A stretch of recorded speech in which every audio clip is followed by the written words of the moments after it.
और इस वक्त की बड़ी खबर आपको बता दें, प्रधानमंत्री मोदी ने व्लादिमीर पुतिन से बात की है। जैसा कि हम आपको लगातार बोल रहे थे कि इस बातचीत पर सबकी निगाह है, पूरी दुनिया की निगाह है, क्योंकि जिस तरह से यूक्रेन के राजदूत ने भी कहा था कि प्रधानमंत्री को हस्तक्षेप करना चाहिए, प्रधानमंत्री नरेंद्र मोदी ने व्लादिमीर पुतिन से बात की है। क्या कुछ बात हुई है ये हम आपको जानकारी देंगे, लेकिन जो बड़ी खबर है वो ये कि प्रधानमंत्री नरेंद्र मोदी ने अब से कुछ देर पहले फोन पर रूस के राष्ट्रपति व्लादिमीर पुतिन से बात की है। थोड़ी ही देर पहले यह बातचीत हुई है और पुतिन ने क्या कुछ बातचीत पुतिन से हुई है प्रधानमंत्री नरेंद्र मोदी की, ये हम आपको बताएंगे। जैसा कि आपको बताया हमने कि यूक्रेन के राजदूत ने लगातार यह बात कही थी कि भारत जो है वो हस्तक्षेप करे, प्रधानमंत्री मोदी जो है वो सीधे सीधे इस पूरे मामले में दखल दे। राष्ट्रपति व्लादिमीर पुतिन से बात होने की बात हो रही। देवेंद्र पराशर हमारे सहयोगी इस वक्त हमारे साथ जुड़े। देवेंद्र, क्या जानकारी मिल पा रही है? बातचीत हो गई है प्रधानमंत्री नरेंद्र मोदी की व्लादिमीर पुतिन से? जी हाँ, बिल्कुल। दोनों नेताओं के बीच अब से थोड़ी देर पहले बातचीत हो चुकी है। भारत के प्रधानमंत्री नरेंद्र मोदी ने एक बार फिर से इस बात को दोहराया है कि जो भारत का लॉन्ग स्टैंडिंग कन्विक्शन रहा है, भारत हमेशा से इस बात को मानता रहा है कि रशिया और नाटो ग्रुप के बीच जो समस्या है वो समस्या डायलॉग के द्वारा ही खत्म किया जा सकता है और इसके लिए बहुत ईमानदार कोशिश की जानी चाहिए सभी संबंधित पक्षों के द्वारा। प्रधानमंत्री नरेंद्र मोदी ने इस बात को दोहराया। दूसरी चीज कि प्रधानमंत्री नरेंद्र मोदी का ये कहना था कि जो वायलेंस हो रहा है उसे जल्द से जल्द खत्म किया जाना चाहिए और सभी पक्ष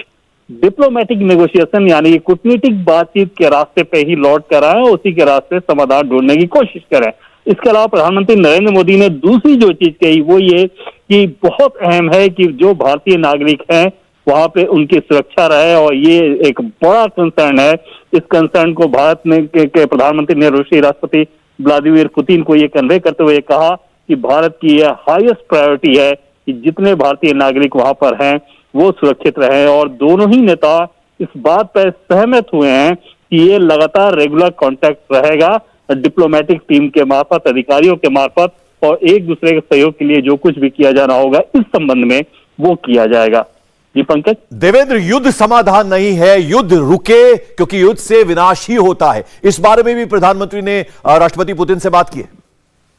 जी निश्चित तौर पे, जैसा कि मैंने पहले आपको बताया कि जब बातचीत हुई तो बातचीत की शुरुआत इसी चीज से हुई थी कि एक डिप्लोमेटिक चैनल जो हो सकता है, बातचीत का टेबल जो होता है वही एक समाधान है और वायलेंस तुरंत रोका जाना चाहिए, हिंसा तुरंत रोका जाना चाहिए और सभी संबंधित पक्षों को, चाहे नाटो हो या फिर रशिया हो, उनको इस मसले को लेकर डिप्लोमेटिक चैनल के मार्फत, नेगोशिएशन के मार्फत बातचीत करके इस समस्या का समाधान निकालने की जरूरत है। हिंसा का रास्ता अख्तियार नहीं होना चाहिए। और उनकी बातचीत का जो दूसरा हिस्सा था वो जो भारतीय नागरिक वहां की सुरक्षा को लेकर प्रधानमंत्री नरेंद्र मोदी ने अपनी चिंता जताई। और राष्ट्रपति पुतिन की तरफ से क्या कोई एश्योरेंस मिला है किसी तरह का, उस बारे में कुछ पता चला? एक चीज तो ये बताया गया राष्ट्रपति पुतिन के मार्फत के द्वारा कि भारत और रूस के जो अधिकारी हैं या फिर जो डिप्लोमेटिक चैनल हैं वो लगातार एक दूसरे के संपर्क में रहेंगे और जब जब किसी टॉपिक पे बातचीत की जरूरत पड़ेगी उसके द्वारा वो बातचीत करेंगे। जाहिर तौर पे इस पंक्ति को और इस लाइन को आप दोनों ही संदर्भ में देख सकते हैं कि या तो कोई इशू को लेकर भारत और रशिया के बीच जो तनाव चल रहा है उसको लेकर कोई अगर बातचीत करनी हो तो उसके लिए, या फिर भारतीय नागरिकों को वहां से सुरक्षित लाने के क्रम में जिस प्रकार के सहयोग की जरूरत पड़ेगी ये उस संदर्भ में भी है। तो यानी एक तो युद्ध रुके देवेंद्र, और दूसरा जो भारतीय वहां पे स्टूडेंट्स ज्यादातर फंसे हुए हैं उनको किस तरह से सेफ एग्जिट वहां से मिले, उनका इवैक्यूएशन कैसे हो, यानी इन दो मुद्दों पर जोर दिया गया प्रधानमंत्री नरेंद्र मोदी की तरफ से। जी हाँ, निश्चित तौर पे इन दो मुद्दों पे प्रधानमंत्री मोदी के द्वारा जोर था। राष्ट्रपति पुतिन उन्होंने प्रधानमंत्री को जो यूक्रेन में डेवलपमेंट हुआ है हाल के दिनों में, पिछले 2 दिनों की अगर बात करें, जो रिसेंट डेवलपमेंट है इसके बारे में रूसी राष्ट्रपति व्लादिमीर पुतिन ने उन्हें बताया है। भारतीय प्रधानमंत्री नरेंद्र मोदी को अपना पक्ष उन्होंने अपनी तरफ से ये बताया कि जो स्थिति आई है या रशिया को वहां पे सैनिक भेजना पड़ा, 2 जगह को जो स्वतंत्र देश के तौर पे जो मान्यता दी गई है, ये किस संदर्भ में था, क्यों ऐसा करना पड़ा, इन सारी बातों को लेकर रूसी राष्ट्रपति व्लादिमीर पुतिन ने प्रधानमंत्री नरेंद्र मोदी को जानकारी दिया। उसके बाद प्रधानमंत्री नरेंद्र मोदी ने इस बात को कहा और एक तरह से आप कहें कि दोहराया गया कि भारत हमेशा से इस बात को मानता है कि चाहे रशिया हो या नाटो ग्रुप हो, कोई भी समस्या है तो उसके लिए सिंसियर डायलॉग करके ही इस समस्या का समाधान निकाला जा सकता है। और सभी पक्षों से प्रधानमंत्री नरेंद्र मोदी ने अपील की कि एक तो युद्ध जल्द से जल्द रोका जाना चाहिए, तुरंत रोका जाना चाहिए और उसके बाद सभी संबंधित पक्षों के द्वारा एक प्रयास होना चाहिए ताकि डिप्लोमेटिक निगोशिएशन और डायलॉग के द्वारा इस समस्या का समाधान निकाला जा सके। बिल्कुल, और इसलिए भी बहुत इंपॉर्टेंट हो जाता है, यूक्रेन के जो राजदूत हैं भारत में, उन्होंने भी बाकायदा प्रधानमंत्री से हस्तक्षेप करने के लिए कहा था, तो उन्हें भी काफी उम्मीद थी कि प्रधानमंत्री नरेंद्र मोदी अगर सीधे पुतिन से बात करते हैं तो जरूर कोई ना कोई हल निकलेगा। और निश्चित तौर पे आप पंकज, इसमें दो तीन पहलू हैं जो कि समझना बहुत जरूरी है। पहली बात तो सीधे सीधे आप ये समझें कि यूक्रेन रशिया का जो तनाव है भारत पे वो किस प्रकार का असर डाल सकता है। जैसे एक चीज लगातार जो कही जाती है कि एनर्जी के मामले में एक संकट आ सकता है, तो रूस से भारत एनर्जी का जो आयात करता है वो कोई बहुत ज्यादा वॉल्यूम नहीं रहता। लगभग आप अमाउंट के हिसाब से देखें तो लगभग $3.5 अरब का ही व्यापार होता है एनर्जी के क्षेत्र में, जबकि भारत का एनर्जी के क्षेत्र में जो कुल आयात होता है तकरीबन $150 का होता है, $150 अरब का होता है। लेकिन बड़ी समस्या ये रहेगी कि अगर रूस, जो कि यूरोप को 40% जो पेट्रोलियम पदार्थ भेजा जाता है वो रूस के द्वारा भेजा जाता है, अगर रूस उसकी आपूर्ति यूरोप को बंद करता है तो जाहिर तौर पे अंतर्राष्ट्रीय बाजार में कच्चे तेल की कीमत और पेट्रोलियम पदार्थों की कीमत बहुत ज्यादा बढ़ जाएगी और उसका सीधा असर भारत पे भी पड़ेगा। भारत का पिछला जो इकोनॉमिक रिव्यू आपने देखा था वो ये इस आधार पे किया गया था कि $70 से $75 प्रति बैरल के आधार पर अगर तेल की कीमतें रही, उसके आधार पे एक आर्थिक सर्वेक्षण और आकलन किया गया था, जबकि अभी $96 से $98 तो ऑलरेडी हो चुका था। और ऐसे में अगर संकट ये गहराता है तो जाहिर तौर पे कीमतें और ज्यादा बढ़ेगी, उसका असर दुनिया के सारे देशों सहित भारत पर भी पड़ना है, तो भारत वो चीज नहीं चाहेगा। और दूसरी चीज ये कि विश्व का जो सप्लाई चेन है वो प्रभावित होगा। इन सारी परिस्थितियों में निश्चित तौर पे दुनिया के देशों के साथ साथ भारत के हित में भी ये नहीं है कि रूस और यूक्रेन का संकट गहराई, ये लड़ाई और ज्यादा छिड़े। और उस लिहाज से प्रधानमंत्री नरेंद्र मोदी की जो स्थिति अभी है निश्चित तौर पे एक वैश्विक नेता की है जो कि दुनिया के दूसरे देशों को, नेताओं को अपनी बात से प्रभावित कर सकते हैं, तो उनकी भूमिका और ज्यादा अहम मान रहा है, चाहे वो यूक्रेन हो या फिर रशिया हो या फिर दुनिया के दूसरे कई देश ये उम्मीद कर रहे हैं कि भारत इसमें बढ़ चढ़ कर एक तरह से ऐसी सकारात्मक भूमिका निभाए जिससे इस तनाव का समाधान निकाला जा सकता है। और प्रधानमंत्री नरेंद्र मोदी का आप देखें कि आज की जो उनकी बातचीत हुई है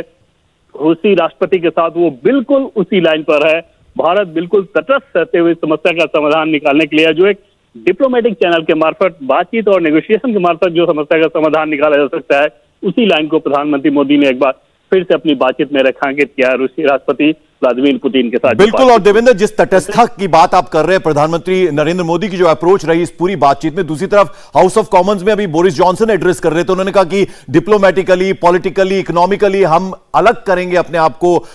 रूस से, और जरूरत पड़ी तो मिलिटरली भी हम सबक सिखाने की कोशिश करेंगे। और दूसरी तरफ भारत के प्रधानमंत्री नरेंद्र मोदी हैं जो ये कह रहे हैं कि युद्ध जो है वो किसी भी समस्या का समाधान नहीं है, हल नहीं है। या निश्चित तौर पे, और ये समझी भी जा सकती है बातचीत कि अगर चाहे नाटो के कंट्री हो या फिर रशिया हो, अगर युद्ध करते हैं तो उसका असर सबके ऊपर पड़ना है। और निश्चित तौर पे जैसे एक उदाहरण आपने देखा कि जर्मनी ने रूस के साथ जो गैस पाइपलाइन का जो समझौता था जर्मनी ने उसे खत्म किया। इसके अलावा रशिया के जितने बैंक हैं उनके ऊपर प्रतिबंध लगाए जा रहे हैं और ये शुरुआत की ही जा रही है, तो जाहिर तौर पर रशिया पर भी इसका असर पड़ना है, यूक्रेन पे तो पड़ेगा ही पड़ेगा। दूसरी तरफ दुनिया के दूसरे जो देश हैं, चाहे यूरोपियन कंट्री की बात करने, जैसा कि यूरोप के बारे में पंकज अभी मैंने आपको बताया कि यूरोप में जो एनर्जी सेक्टर की 40% खरीदारी रूस के मार्फत होती है, तो अब अंदाजा आप लगा सकते हैं कि अगर रूस उस निर्यात को बंद करता है तो यूरोप अपने पेट्रोलियम पदार्थों की जरूरतों के लिए किस प्रकार से मोहताज होगा। और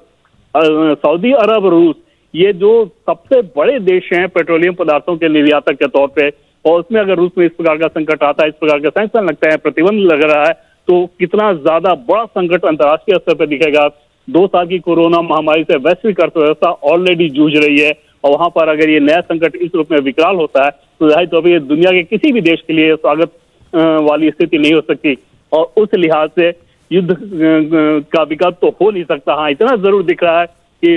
रूस की जो पोजिशनिंग है वो इतना आगे जा चुकी है। यूक्रेन की तरफ से भी वैसी ही स्थिति कही जा रही है क्योंकि नाटो उन्हें बैक कर रहा है, तो इस समस्या का समाधान कम से कम तुरंत निकलता तो नजर नहीं आ रहा। प्रधानमंत्री कुछ भी इंपॉर्टेंट करते हैं तो वो ट्विटर के जरिए उनकी बात सामने आती, क्या उम्मीद की जाए कि जो पुतिन की तरफ से एश्योरेंस प्रधानमंत्री ने जो उनसे बात कही है वो अगर कोई एश्योरेंस मिला है तो वो बात सामने आएगी देवेंद्र?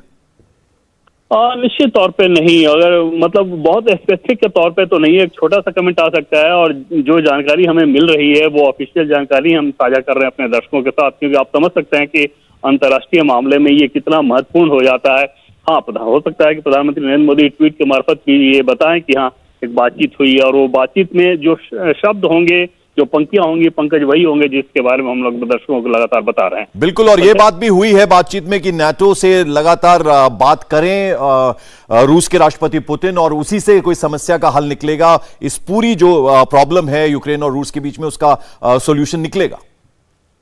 हाँ पंकज, और आज जब कैबिनेट कमेटी ऑन सिक्योरिटी के साथ वो सदस्यों की जब बैठक चल रही थी, तो उस बैठक में ही प्रधानमंत्री नरेंद्र मोदी ने तय कर लिया था कि वो रूस के राष्ट्रपति व्लादिमीर पुतिन से जल्द से बात करना चाहते हैं, और उसी समय इस बात की सूचना रूस को दे दी गई थी। उसके थोड़ी देर बाद जब बैठक खत्म हुई तब हमें ये जानकारी मिली थी कि लगभग 40 से 45 मिनट बाद ये बातचीत हो पाएगी। रूसी राष्ट्रपति व्लादिमीर पुतिन फोन पे उपलब्ध होंगे, प्रधानमंत्री मोदी के साथ बातचीत होगी। जब बातचीत शुरू हुई तो पहले राष्ट्रपति पुतिन ने प्रधानमंत्री नरेंद्र मोदी को ब्रीफ किया ताजा हालात के बारे में, रूसी स्टैंड के बारे में, रूस की जो सेना गई है, रूस की सेना जो कार्रवाई कर रही है, इन सारी चीजों के बारे में राष्ट्रपति पुतिन ने ब्रीफ किया। उसके बाद प्रधानमंत्री नरेंद्र मोदी ने इस बात को दोहराया कि वायलेंस जल्द से जल्द रोका जाना चाहिए। दूसरा, चाहे नाटो हो या रूस, भारत हमेशा से इस बात को मानते रहा है कि डिप्लोमेटिक चैनल के मार्फत ही इस समस्या का समाधान निकाला जाना चाहिए। और इस बात को बताने के बाद प्रधानमंत्री नरेंद्र मोदी ने इस बात